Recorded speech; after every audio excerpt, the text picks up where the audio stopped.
Hello, beautiful hearts. Welcome back to my channel. Today, I am blessed with having Miss Joanna Pitt, evolutionary astrologer, joining us again. And today we are going to be talking about all things Venetian because Venus is now an evening star. So this is all about ah, the goddess of love.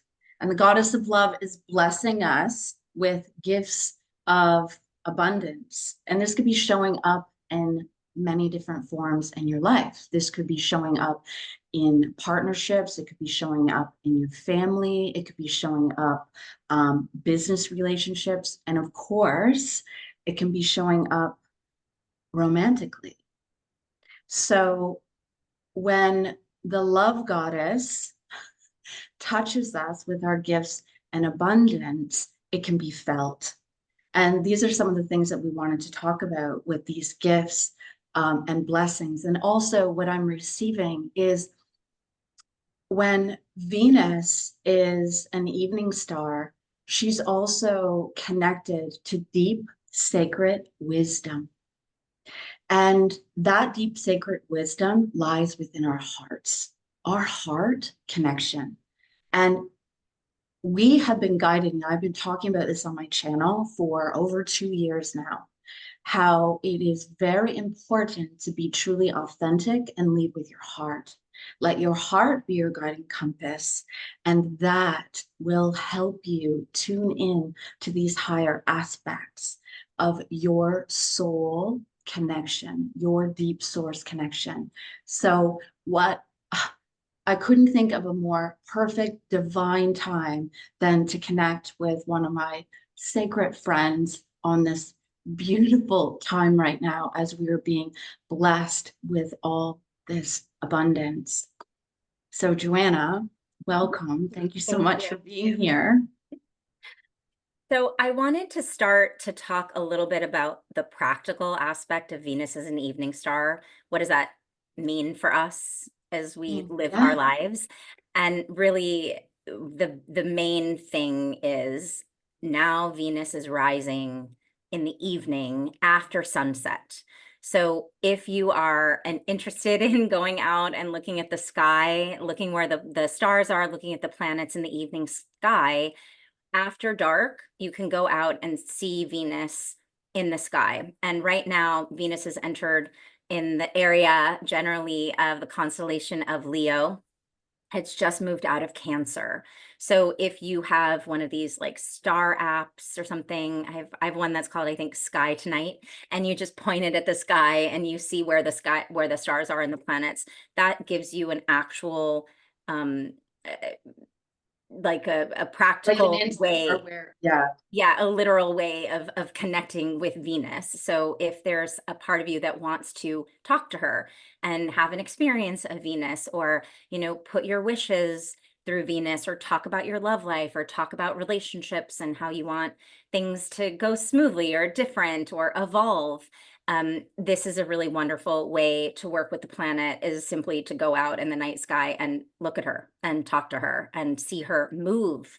Because this is another piece, is that Venus is on this 18-month cycle. And in the 18-month cycle, she's visible for a period of time and then goes behind the sun and is invisible for a period of time. And we've just come out of that part, that time of year when she's invisible. So now she's appearing in the evening sky as that evening star aspect. And two, as you mentioned, this is a wisdom frequency.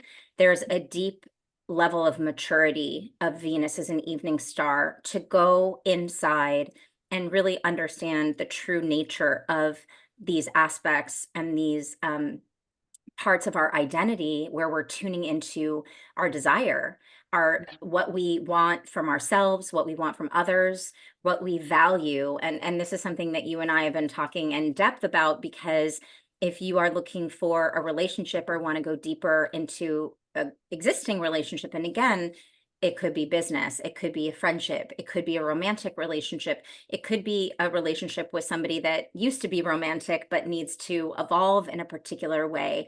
The more we tune into our own values of what's important, the the stronger these bonds become, and the stronger the bond with ourself becomes, because we're true to our own nature and our own needs and our own desires and values. And once that's set, then we move forward authentically and clearly, and with good boundaries in many cases, where we're not chasing something that we think we want even though it doesn't actually align with our values. And this is what Venus teaches us. And I think in this evening star phase, we have an opportunity to go deeper into the wisdom that's already inside us, that Mhm. sometimes maybe we've forgotten, but it's always there. And it's something that we can, again, tune into at a much deeper resonance and a frequency of love and desire for ourselves, first and foremost. Absolutely. And also, as you're speaking, I'm hearing um, going deeper into that and reviewing those deeper insights through that deeper level of awareness. They're also, and when I say they, if you're new to my channel, I connect with my guides and team in spirit. They're bringing forth the message of the illusion and how sometimes when we can get caught up in almost like a spell, Mhm. and our unconscious levels of awareness are projected, and then that then becomes a story, and then that story becomes a reality. But what I'm understanding from the guides, and maybe you can bring forth some wisdom with this, is that that now is also being illuminated. What once we could not see, maybe we had blindfolds on. You know how they say, like, love is blind? Mhm. When you're in that, it's like, Yeah. can I see the other person? Can I see those aspects within me? There was almost like a veil or something. And now, what I'm understanding with this energy, it's like a resurgence. It's Mhm. like dissolving that invisibility, or that, does that make sense? That Yeah. that veil that was there. And it's, as Joanna was saying, and we keep, the messages keep coming through. There is no misunderstanding what the heart knows, and that vibration and source connection of that. The illumination of our hearts Mhm. through the illumination of truth. I think that the mind gets in the way Yeah. most of the time, and particularly the subconscious mind, because our desire to stay safe trumps almost everything. And so it will keep us blind, right? Or keep us safe from what the heart wants to show and wants to display, because sometimes that is a little scary and it might feel a little unsafe, regardless of whether it's true or not. Though I do feel like the more we trust, and I think certainly in your work, you bring this forward over and over and over again, the more we trust, the more we attune into the cosmic support network, whether we hear it, see it, feel it, can touch it, or just have some kind of sense about it. The more Mm. we do that, the more we can rely on this wisdom and trust it and allow it to come forward, because we already know at the end of the day. And I think that's part of this idea that I'm kind of coming to, which is go out in the evenings, if you're able to, and have a communion with this frequency, which is your own frequency of desire, and talk to yourself, talk to Venus. She'll talk back. You'll see, you never know what's going to happen, but you might get a lot of information. Yeah, absolutely. Mhm. And I think, in our previous conversation, we talked about the nodes of the moon going through the signs of Libra and Aries, which is really about, the North Node in Aries moving forward in our own, reclaiming our own identity and understanding our desires, more of a masculine frequency or solar frequency of our desires, pointing it towards something and going after it, versus the South Node in Libra, where we're recalibrating this relationship piece, as you mentioned, projecting onto others, or codependencies potentially, or imbalances in relationship, or that love frequency that feels out of sorts or disharmonious, where one party might be going overboard in one direction and maybe waiting for the other person to step up. And you and I have talked about this as well. It's like we want to put ourselves out there, but there's some expectation that the other person is going to show up for us in a specific way. And the universe isn't interested in the hows and the exactness of it all. There is an element of faith here. So since July of 2023, with the South Node going through Libra, Venus is the planetary ruler of Libra. So it's been very prominent in the collective and for all of us individually, wherever you have Libra in your natal chart, the sign of Libra in your natal chart is getting activated. Now, at the same time of that transit, which lasts a year and a half from July of 2023 till December of 2024, so we're still in the middle of it, we also have this cycle of the planet Venus. And so what's happened with the planet Venus in this period is last year in the late summer, Venus was retrograde in the sign of Leo. And Venus is today, as we're talking, is back in the sign of Leo. So potentially reconfirming or bringing the themes up that you may have experienced in that time. So we still have this sort of longer term, releasing aspect of the South Node moving through Libra. And then we've got all of these moves of the planet. Venus was a morning star at the beginning of this year in 2024. And now she's turned into the evening star. So she's gone from, a little bit more active, a little bit more unpredictable, right? On the search, on the hunt. Like I'm searching for information and I'm looking for what I desire. And there's more of a forward motion of Venus. Seems really intense. The energy Yeah. seems really intense in your face, where this energy right now seems more divinely intuitive. Yeah. But we Yeah. have to go out and search and seek, Mhm. and then have this integration period where we're tuning in internally to say, is that really what I want? Are these values resonating with me properly in my heart, right? Putting it into practice is, have I put myself out there in a particular way, and what kind of result did I get from it? Do I feel bad? How do I feel in my body?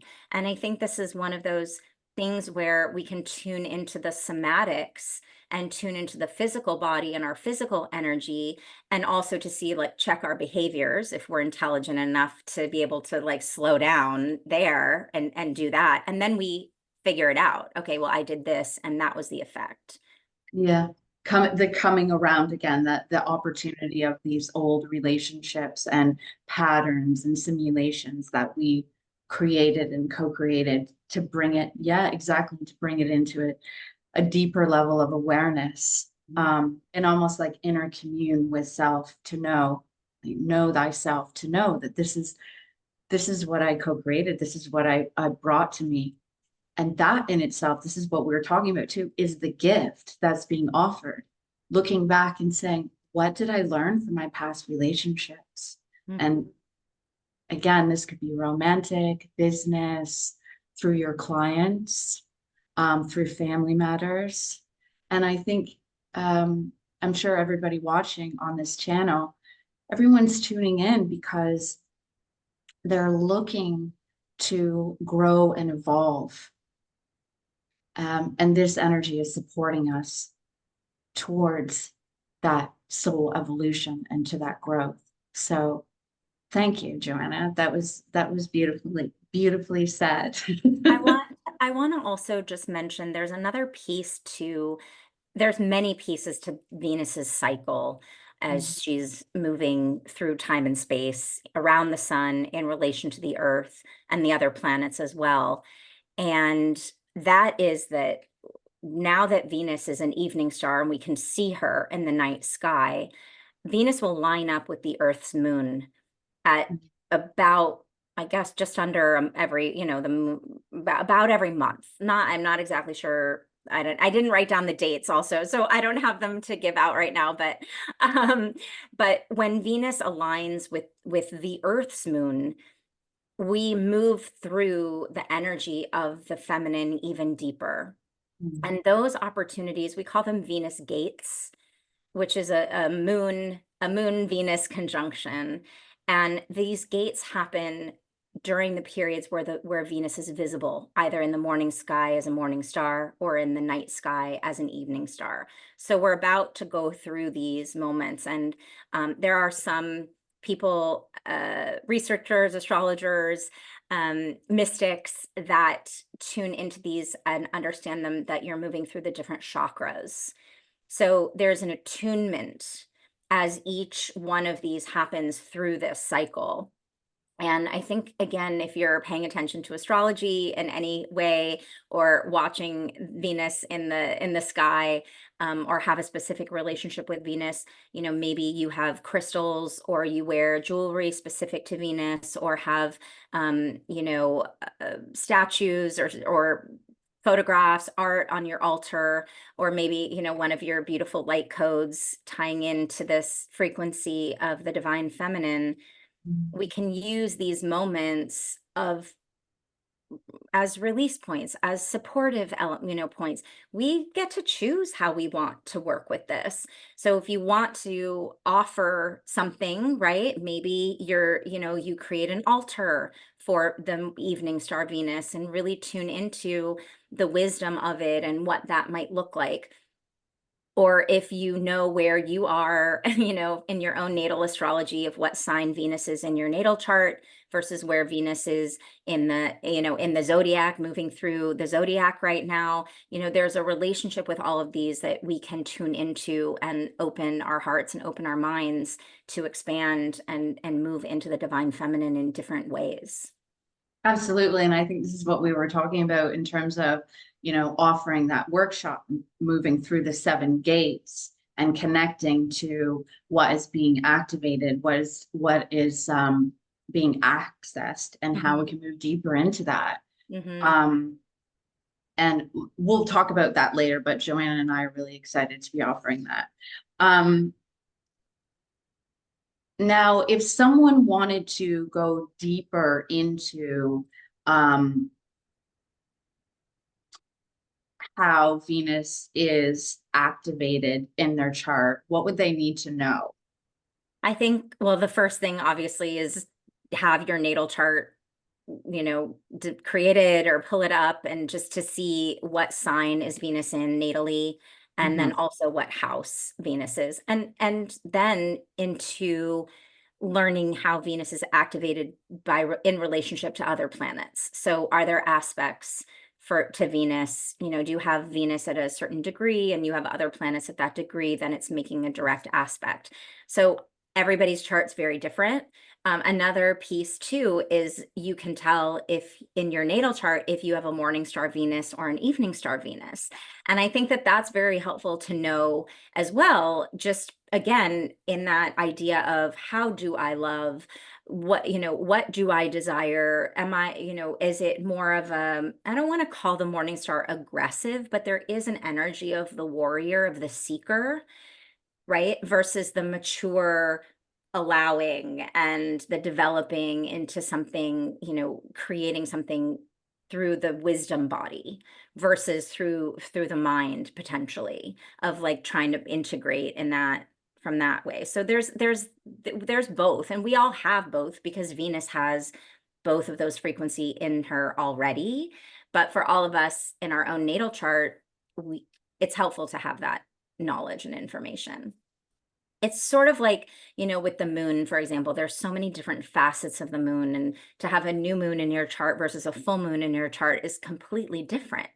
And Mhm. so having that discernment to really tune into your own energetic field and how it works and how it moves and how it gets satisfied and satiated through the love frequency and through the feminine is very important. Also, Another oh, sorry. My Well, apologies. I just wanted to add too, another thing that could be as a top level is what element is your Venus in: fire, water, earth, or air? That's when you're working with the elements, that also brings in a very interesting dynamic to understand, like, are you grounded in love, an earth sign? Are you more intuitive in your love frequency, a water sign, right? Is it more intellectual, an air sign, or is it more creative, fire? And right now, again, as I mentioned, Venus is in Leo, so we've got that fiery aspect, this very creative aspect. This is what this is exactly what I was going to bring forth as I was feeling this creative energy, this Mhm. co-creation, this moving forward into these higher levels of awareness. This is what I was going to bring forth with that. So, I mean, you already spoke about it. Yeah. Well, Leo is a fire sign, and there's a lot of energy in Leo about the self, the individual self. Um, it can show up as a inflated ego and narcissistic tendencies. So if you have Venus in Leo, perhaps believe that everybody's in love with you, which is entirely possible. People actually might be. We know people like that. Right? It's like the love, it's just being Yeah. forced out of that, like the heart frequency of the sun through Leo. Yeah. So there's that piece of it. And then there's also, the pride element. Maybe it's, I can get anybody who I want whenever I want, and I can get anybody to do my bidding whenever I want to do that. So tune into your behavior, your love frequency. But Leo as well is the spark of creation. Fire is alchemy. And with fire, we are we're we're burning from the heart, right? I mean, there is an Yeah. energy here. It's solar, right? We're tuned in very much to the sun, which is the heart center, and it's the area of our courage and our royalty. There is a lot of playfulness as well here. In Leo, we want passion and we want progress and we want to do stuff. We want to play and we want to be seen. And I think that's very much, it's beautiful. It can be, but as I mentioned, it also can go to the polarity where all you're doing is performative, it's performative romance. So you watch and see. Exactly. But the polarity is basically asking those individuals to look deeper into their hearts, Mhm, the fire within their hearts, their infinite source connection. And what mhm. is it? So um there's always two sides of everything. But just as you were mentioning, I think that's wonderful to take that time wherever you are right now, whatever you're experiencing right now, to connect and to be aware of what and how you're interacting with these energies. Yeah. One way to do it is to say, how can I bring more passion to Mm, the things that I value? Right. So if you're tuning into Venus as a frequency of the things that are important to you, that you desire and you want more of in your life, whether it's, it could be creativity or making art, it could be, family and valuing time with friends. It could be, valuing more courage or taking advantage of opportunities or putting yourself out there. It could be, I value my alone time, my private time in my own personal space, or I value the time that I spend cooking, right? And creating in the kitchen and nourishing others. So how can we bring more passion to that? That would be one way of working with Venus and Leo. Um, Also, this is, there's a fire energy around dating as well. Dating, sex, right? Like bring a little bit more, put your hair up, put a little makeup on, like put yourself out there, put yourself in the pleasure principle of romance. And again, it doesn't necessarily have to be Like if you're dating someone, great, go for it in that way, or you're married and you need to bring a little spice back into the relationship. And if Mhm. you're not and you want to do that, just put yourself out there in the world or on an app or talk to friends and say, I'm open to having a little bit more romance, or Venus is putting me Mm. face forward to have a different type of experience. And so I think that there's a lot of ways to work with this, and it doesn't need it should be, I guess the heart of all of it is a playful energy and a passionate energy and an opportunity to put yourself out there in the world on a little bit bigger stage. It could be a giant stage, or it just could be, one step at a time of, wearing some makeup to the grocery store. I don't know. Yeah, or even dating yourself. Like, what type of experience would you like to have in partnerships and connections? Yeah. You set the stage for it. Yeah. Yeah. I think also, there's an internal element of Venus and an external element of Venus, that Mm. the self-love versus the love for others. And Mhm. as you say, exactly, it's like what's self-care, what shows up as more, self-loving, and as well tuning into our direct environment and our sensory system. So one way is, wear some perfume or some essential oil, like bring in the scent, bring in a new scent that's exalted that you enjoy, or wear, I know it's summertime as we're recording this. But maybe wear a fabric that feels good on your skin. Silk. Maybe it's silks and satins, right? Often I talk about cashmere, but it's too hot for cashmere right now. Um, but again, you want something that is going to feel good in your immediate environment and activate your sensory system. Yeah, very sensual Hmm. in terms of when we were talking about creating a more passionate experience.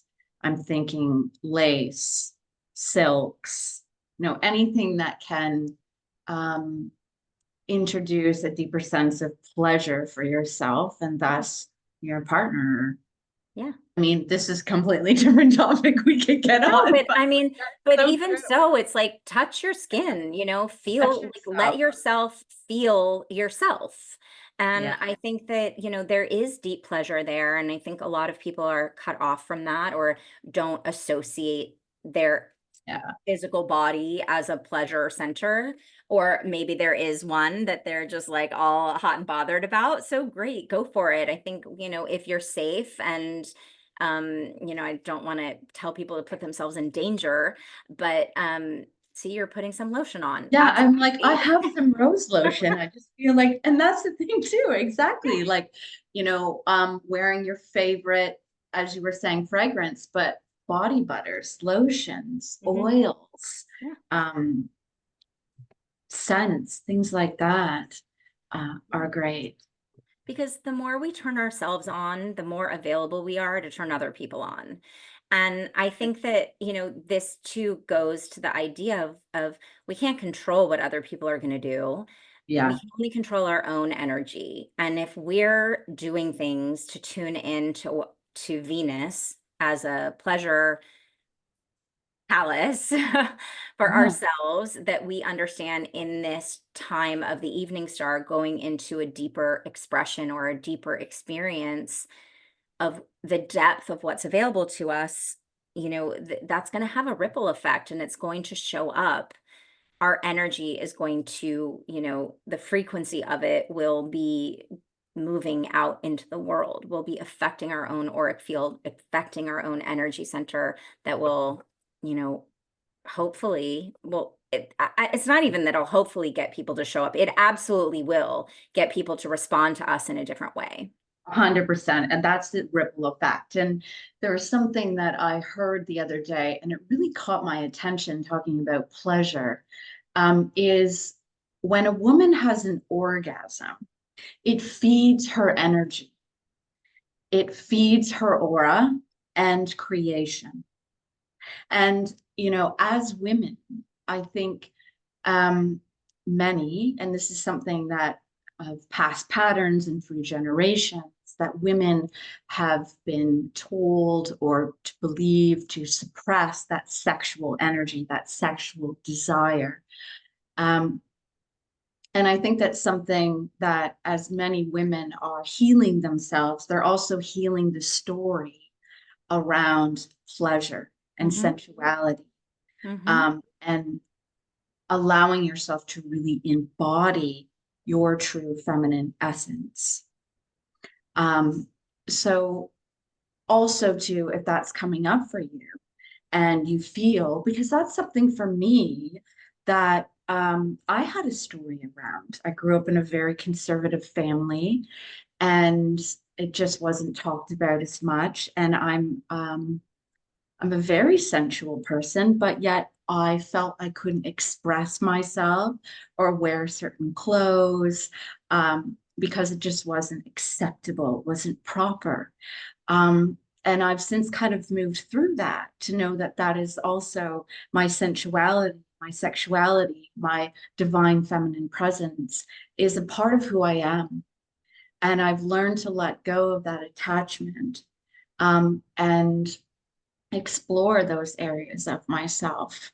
So, if anyone listening to this, I encourage you to do that. And there are many little facets you can go down, many different pathways, but that is going to help you. It certainly helped me come out of my shell Mm-hmm. and really stand in, as you're saying, set the stage, stand in the courage of your divine feminine presence, your essence. And that you're going to feel that, as you were saying, that ripple effect, that energy, because that's part of you, your source creation, your divine feminine essence. It is felt and it is known, and people can feel that. But if you're not feeling that within your body, that will also be felt. And I think this is beautiful to call in um, goddess or Aphrodite energy to really help you with this and move through this right now as well. Mm-hmm.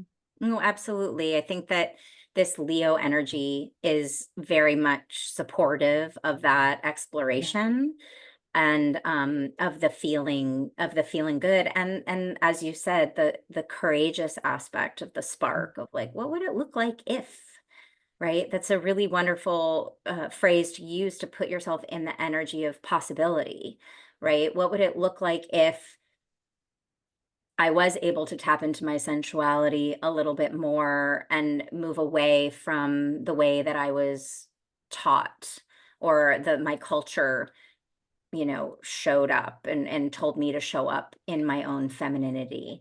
And there's I think a global shift over generations that's been going on. We're in the middle of history, right? I mean, I think all human beings have been as well, but I think it's important to say that there's a major shift right now in this era, moving away from the Piscean age into the Aquarian age. And we're all kind of moving in the dark in many ways. And so each of us as individuals, we're pushing our own boundaries. And the more we can try and little things and see how they feel and either take them on or drop them and move away from that, I think is very helpful. So tuning into these cycles of Venus, morning star energy, evening star energy, and understanding Venus through these signs as it moves around, with the sun around the zodiac. There's a lot of opportunity here, and I think that I also want to say that we're always on a quest, right? I think people on a spiritual path are tuning into their guides or tuning into the cosmic frequency, or, anyone listening to this is, I'm assuming, is already in in Mhm. this realm of, growth and exploration. And this is all part of it. There's nothing static here. It's not like, oh, I'm going to find the answer and then it's going to be over. It's, we're going to find an answer, find an experience, and then we're evolving into the next thing. We're cycling constantly through Yeah. these. And I think that, relationships have cycles. We have cycles. The divine feminine has many, many cycles. I mean, look at the moon. The moon is moving every 28 days. It's like, it's just constantly evolving and constantly showing us her different facets, just as Venus is. Now we're in the evening sky. Now we're in the morning sky. Now you're disappeared, right? Mhm. And I think too, that's part of how we cycle as women, where there's a boldness to us some time parts of the month, and then there's a time of the month where we want to just stay a little bit more private and a little bit more hidden, and maybe don't want to talk or engage or go out. And then there's another other times where it's like, where's the club? What, I can't wear it away, can wear this Let's sexy go. dress. Yeah, absolutely. Yeah. I think, as you were saying, embracing all aspects, because Mhm. this is, tapping into those deeper soul expressions of who we Mhm. are, Yeah, and lighting it up.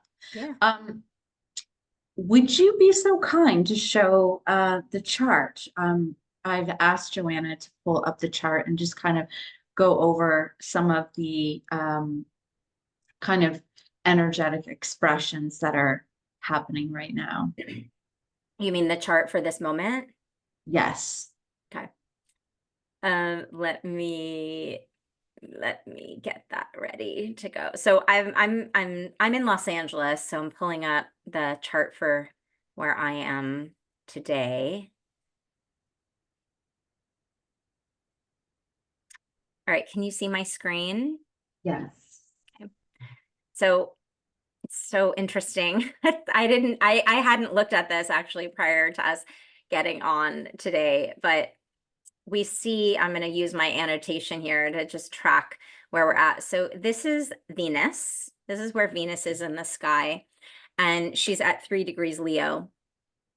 And one of the things to understand about Venus, and in the understanding of astrology and the cycles of astrology and working with the zodiac, is Venus is never far from the sun. Mhm. So, and that's because the sun is the center of our universe, of where our galaxy, where the planets are revolving around. Venus and Mercury are the two planets between the Earth and the sun. So it's going on, the way it's going to appear on the zodiac is that Venus and Mercury, both, Mercury is right here, will be very close to the sun, within 40 to 50 degrees. And for Venus. people that are unsure, Mercury is a planet of communication. Mhm. Yes. So this is where Venus is right now with Leo, in Leo, I should say, and going through everything that we've been talking about. Now you can see Venus is just past the sun. The planets move this direction.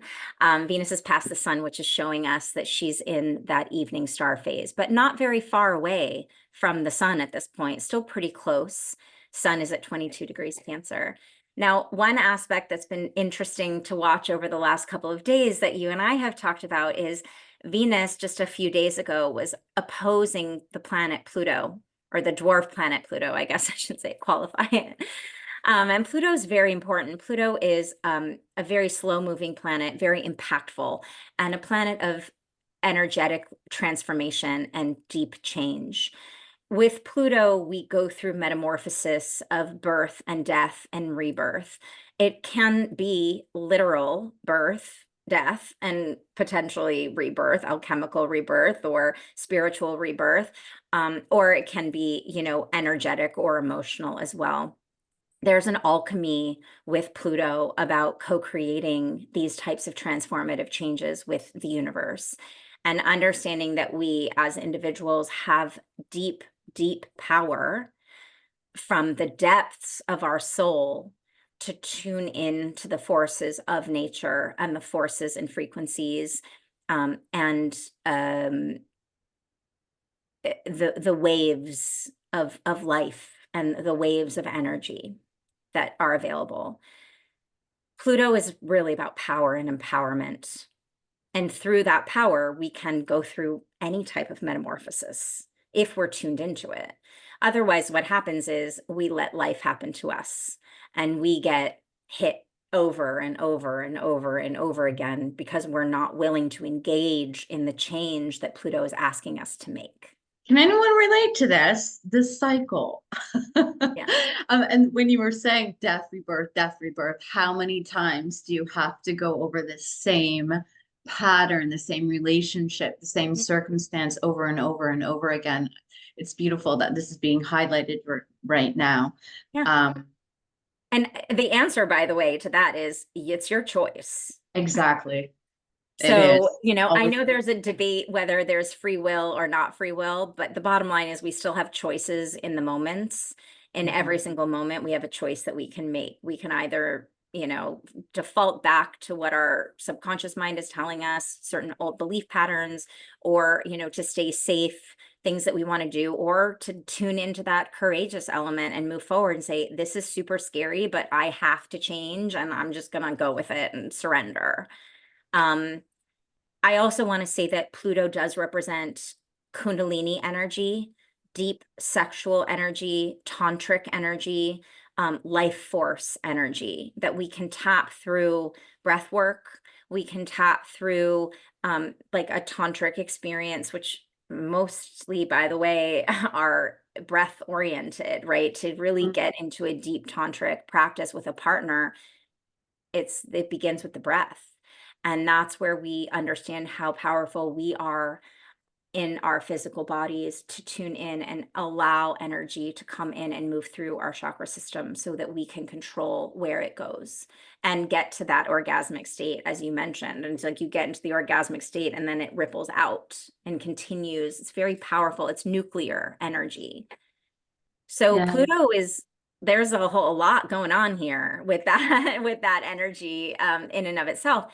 And then over this last couple of days, when Venus just moved into Leo um, here in mid-July, Venus has been opposing Pluto, and Venus is moving forward. Pluto's moving backwards. So this energy is waning, but it as things kind of build up into some kind of aspect, in this case it was an opposition, that was getting stronger, and now it's waning, it's getting less powerful. But Venus, as the idea of romance and our desires and the feminine, the divine feminine, the love of ourself, the love for others, tuning into that sensual nature, and as well as our value system,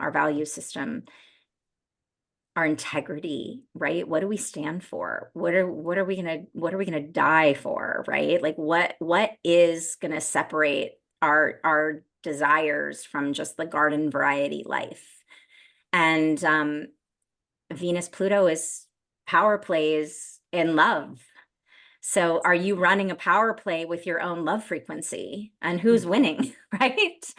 Like, have you surrendered to a greater power, or have you surrendered to some false belief of things should look in a particular way? Or as you mentioned, maybe there's a negative belief of, showing up as a sensual being, as a sensual person, male or female, right? This is not gendered.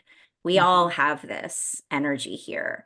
Um, so that was a very interesting dynamic, right? That's been going on over the last week. But as it's waning now we're in an integration phase, and Venus is moving forward to do its next task and to go deep, to stay in Leo for the next month or so.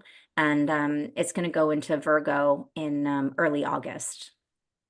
Yeah, so really encouraging us to dive into those deeper soul expressions and learning, as you were saying too, with this fire, this alchemy, like learning this, transforming it, transcending it, Mhm. and moving into those higher soul expressions through the heart, through the Mhm. wisdom of the heart. Yeah. And I think, anytime there's an energy with Pluto, like a planet, as it represents an aspect of us, right? With that co-creating energy or deeply transformative energy, you know, Pluto always wins. I mean, this is No very bullshit, important. is it? Yeah, it's Yeah. like Pluto always wins. And so it really is like, if you want to fight it, you're very welcome to, and it'll just prolong a difficult experience. But to surrender to it really allows that deep growth. And, it's a whole, again, there's a cycle in surrender. Yeah, it's just there's a stripping away, isn't yeah, it, of the layers yeah, upon layers yeah, upon layers of conditioning. yeah. It's the shedding. Yeah. I mean, Um, you could even say, those 5 stages of grief, right? It's like shock. This is happening. I can't believe it. Denial. No, it wasn't supposed to go this way, right? And then, you go through grief, as you mentioned, you go into acceptance eventually. And because the way things were is not the way that they're going to be. And we all go through this in our yeah, lives. We yeah, all go through this in regards to loving ourselves and loving other people. It's just the nature of being a human. And for some people, these times are very potent and they're very frequent. For other people, maybe they're slow and it's a long burn to get through this experience. For even others, they're just completely in denial and can't even believe that the thing is happening and they're just not engaging in that. And so it's helpful, I think, to certainly examine yourself, but also sometimes that's very hard. We don't see ourselves with objectivity, but we see others. So look at the patterns in others that you trust or you're close to, or maybe you're not that close to, but it's so obvious. This is partly why we're interested in celebrities, right? We look at celebrities to go through the stuff in life that we may or may not be interested in facing in ourselves. So it's easier for us to like put a lens on them, like Ben Affleck and J Lo. They were together, they were going to get married, they broke up like right before the wedding, they went and lived separate lives, and they came back together, and now it's like looks like things aren't going well for them. they're So not gonna make it.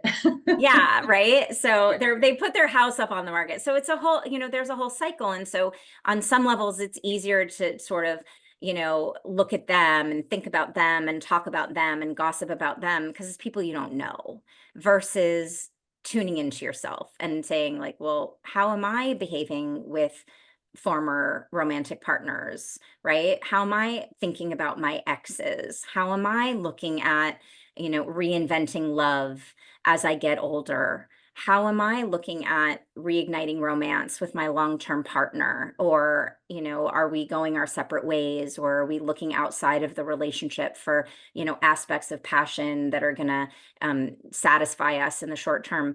And I think this is where we go back to Venus and understanding, what do we value? How do we desire? What do we desire? But more importantly, what is important to us at the end of the day? Because that's the piece that's going to last. And that's the important part, that we can tune into our own deep desire and our own integrity that will carry us to, through this lifetime. Because at the end, I'm a little obsessed about the end of life. I am. I want people to understand that at the end of your life, it's you and you. There's nobody else. Nobody's judging you. It doesn't matter. There's no stuff. The material things have gone away, but it's, what road have you traveled, and have you stayed aligned with your truth? Mm. Yeah, and I think the energy of Pluto, as you were saying, can really highlight. I mean, there's no, the energy and the potency there. Um, it's very strong energy, very strong teacher Mm-hmm. to remind you. And it's felt deep within and it is reflected within others Mm-hmm. through Yeah. your level of consciousness. And I think um, with these energies, it's also showing us how conscious we are, how we're moving and evolving in our relationship to ourselves and others. Mm-hmm. Um, and it's really important to really step back and be grounded in and deep heart centered love Yeah. Yeah. and appreciation um, as we move through these energies right now. Mm-hmm. Absolutely. I mean, it's incredibly powerful and potent. And I think that there's a lot of opportunity to I'm gonna stop the share now. But there's a lot of opportunities to learn about who we are and what we stand for. And I think that and with Venus and Leo right now, this is a playtime. Try on these different personas. See what feels more creative. See what makes you more alive. Use the fire of Leo to, put yourself out there a little bit more and test the comfort zone. Set the stage. Yeah. Set the stage, create your own movie, create a new Mhm. movie, create a new reality for yourself. Yeah. One that's really centered within your source connection and how Yeah. you would like to create, as we were saying, that energetic ripple outwardly. Yeah. And I also just wanted to say, and I spoke about this earlier, Venus was retrograde in Leo last year, and the dates of that period was June to October. So if you are thinking about these themes for yourself Yeah. in your life and how they might have come up where you kind of grew, maybe had, in a retrograde, this is a time of introspection and review. So last year in that period, June to early October, it was very, these themes might have been very prominent. So think about them in regards to your life. Was it in your career? Was it in regards to maybe a new relationship began in that period or a relationship ended in that period? It could also be, an old friend might have shown up for you. Maybe a woman that might a female friend or a female relative that might have reappeared in your life at that time. Because in review, we go back, right? Maybe it's an ex-lover, an ex-husband, and ex-best friend. I find with me, I have Venus in the fourth house, which is the area of family. And I find when there are Venus transits that are affecting me, often it's a childhood friend. And I've had like old best friends, like this, a woman that was basically like my older sister, right? I don't have a sister, but she behaved like an older sister and she appeared out of the blue during that retrograde, right? I got a text message. I've been thinking of you. I'd really love to see you. Let's reconnect. That's something that might have come up. So think about it if it was maybe an ex-boss or an ex-mentor, in that period again, June to early October of 2023. But we're still in this, as I mentioned, because of that like South Node through Libra, which is ruled by Venus. So all of these themes, they've been kind of cycling through. Maybe they'll pop up and it's very intense for a period, and maybe it'll kind of lie low and then it shows up again. So I think it's a really wonderful time from now until the end of 2024 to tap back into those themes that as we've been talking about, to really see where have I been out of alignment or out of balance in my own love frequency? Have I been letting the divine feminine rule me, or completely am I just ignoring it entirely? I really love this idea of bringing crystals in, or some, maybe some music, mantra music, clothes, right? Like essential oils, as you said, body butters, different Flowers. scents, flowers, Yeah. maybe there's art, maybe there's some culture, Venus rules, all of that. Go to a museum, go to a symphony. What does that, just put your feet in grass, like, right? Like walk Oh, on the beach, walk on the sand, dip your toes into the water, wherever you can activate the senses and tune into, hold on to that as the love principle and carry it and deepen understanding, because these cycles will cycle out. So let's maximize the period now where it's most prominent, and then allow it to integrate and then continue to move forward with our lives and see what else can come up. yeah, I'm curious to know, anyone watching, please post in the comments if any of these things have been coming up for you, if you can Mhm. relate, we'd love to connect with you. This has been an absolute pleasure, Joanna. You know I love connecting with you. And as mentioned before, Joanna and I are going to be hosting a workshop. So stay posted for that. And thank you again all so much for connecting with us today. Much love. Bye for now.